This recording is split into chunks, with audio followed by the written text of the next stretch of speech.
This week in the Scottish Parliament, work has continued as normal, and I think some people feel we're all out campaigning for the Westminster election, but the reality is that the SNP and the Scottish Parliament are getting on with the day job at Holyrood.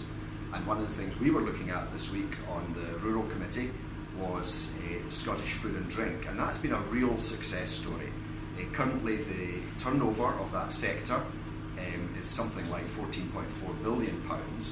and the target is to get that up to £30 billion, in other words to double it by 2030, and that would be really exciting.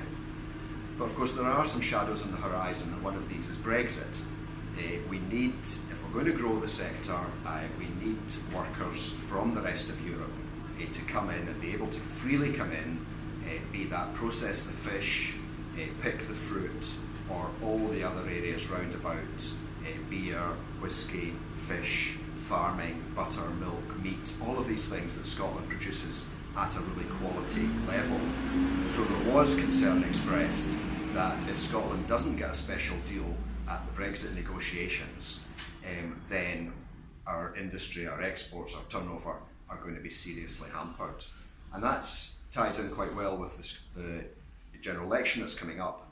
this week, that we need to send a strong message to London that they mustn't forget about Scotland. Whether it's the Tories or Labour doesn't matter in a sense.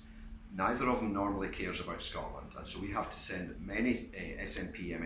MPs down to Westminster so that when they're doing the Brexit negotiations they will get a special deal for Scotland, as they're going to get a special deal for Ireland and Northern Ireland. So if it can be done for the north and the south of Ireland, it can be done for Scotland as well, and that will let us grow the economy instead of the Tories trying to hamper our economy as they have been doing.